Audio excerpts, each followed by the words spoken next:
Hey guys, what's up? It's Olivia. Welcome back to Olivia's Grad School Vlogs, where I like to share my experience as a media psychology graduate student at Penn State. In the fall, I am starting my PhD program at Penn State, and so I wanted to share with you guys today what my PhD application process was like. Now, I did just finish my master's program at Penn State, and so I did an early application that kind of helped me just roll over into the program. However, 2 years ago, I did apply to industrial and organizational psychology programs, PhD programs, as well as mass communications PhD programs. So I did go through this entire process as a senior in college as well, so that's what I'm going to be speaking about today. So before my last semester of school even started, I graduated in December. So before fall semester of my last year started, I had already taken my GRE and I had already written my statement of purpose. I have videos on both of those. I went to a statement of purpose boot camp that my school was offering, and so in that video I tell you what I learned there. Also, before school started, and I highly recommend this if you have the opportunity to, but it's totally fine if you don't, I was able to actually go out and see 2 of the schools that I was considering. So I was going to be in the area anyway, so I sent the schools an email and said, hey, my name's Olivia, I'm a 4th year psychology major at UC Davis, I'm planning on applying to your program, gonna be in the area and plan on walking the campus. Is there any way that I could meet with someone and talk to them about the program? And so both schools were like, yeah, sure, and they gave me a little schedule. I talked with a graduate student from each department. I spoke with a professor.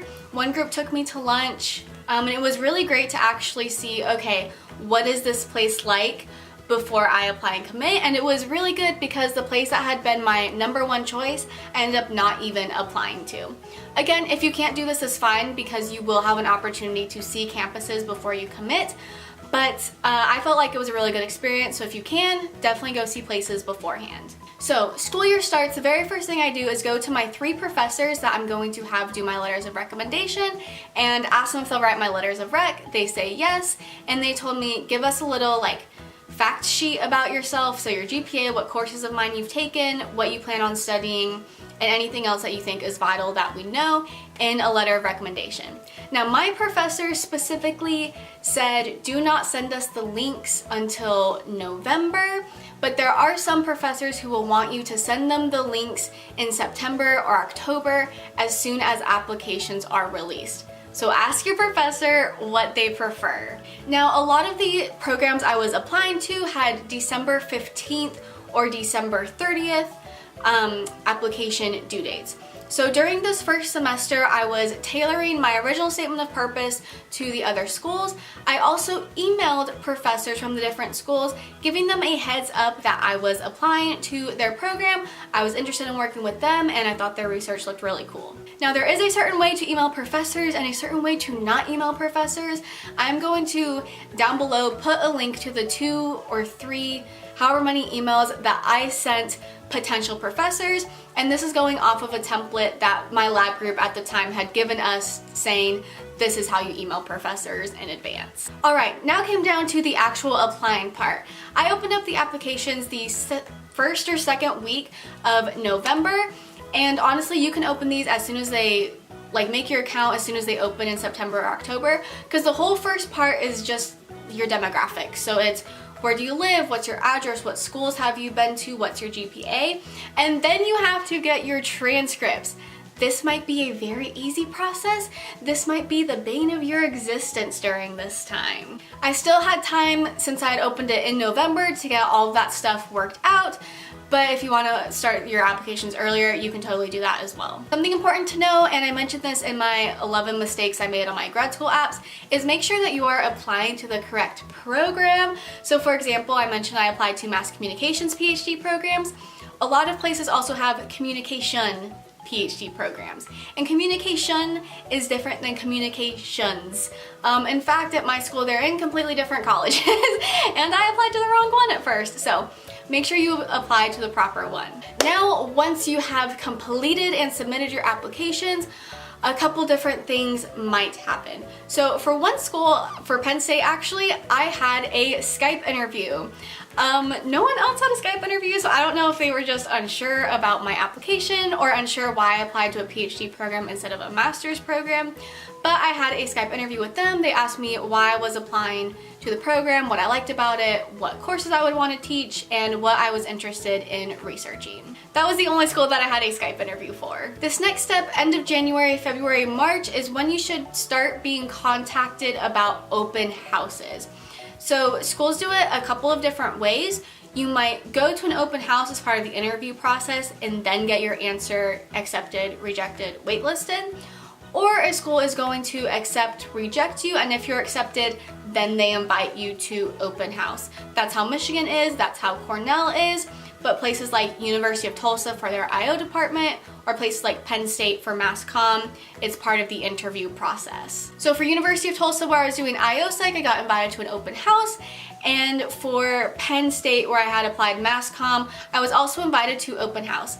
I have an entire video on what open house at Penn State is like, so make sure to check that out. But essentially, you fly out there, like the school flies you out, you get there on like a Thursday evening, you usually have a welcome dinner, and then Friday is jam-packed with interviews with faculty, other students, learning about the college's resources, learn about the different lab groups, what people study. You're basically on for like 12 hours. These open houses will be during February or March of whatever year you were applying. After the open house, you wait a couple weeks, hear if you're accepted, rejected, or waitlisted. And then if you're waitlisted, they typically will tell you, okay, we're gonna do our best to get back to you before the deadline. There is a commitment deadline. I think it's April 15th, usually, but there's kind of this general standard, and the schools will let you know when they accept you, when you have to let them know by if you're going there or not. And so if you're waitlisted somewhere, they're gonna try to tell you before that deadline so you can still make your decision. And then hopefully you get accepted to somewhere that you really, really like and you accept, and then it's time to just wait until August and go and do orientation and all of that good stuff. In total, I would say the PhD application process probably takes about a year, considering you should start looking at programs at least the spring, summer before you're applying, and also during that time you're studying for the GRE and writing your statement of purpose. I think the most important thing to keep in mind is to make sure that you tailor your application to the specific school. Make sure you name the school in your statement of purpose. Make sure you name specific professors, and make sure whatever you say your research interests are or courses you want to teach are research interests of the faculty members that work there, or are courses that they do have at that program. You don't want to apply to a mass communications program and say you want to teach developmental psychology. That's not really going to fly. Second piece of advice, and honestly this might be one of the most important parts as well, before you go to an open house or have a Skype interview, talk to the professors in your program and ask them how you should prepare. I had already graduated from school by the time I was at this point. My parents don't have experience in applying and interviewing for PhD programs and doing open houses, so I had no clue what to expect. I am shocked that Penn State accepted me after the way that I interviewed. Go to the professors themselves and say, hey, I got invited to open house, I don't really know what to expect. Can you tell me some interview do's and don'ts for this experience so I can make a good impression? And they will be happy to help you with that. Anyway, that is what the PhD application process is like. I hope this gave you insight into what to expect. It is about a year-long process, but at the end of it, hopefully you are going somewhere that you are excited to go to. If you have any questions for me, leave them in the comments down below, and I will try to direct you to a resource that best answers those questions. I also have an entire graduate school applications playlist, so make sure you check that video out as well. Hope you guys have a wonderful day. Keep dreaming out loud. Good luck with this application process, and I will see you guys next time. Bye!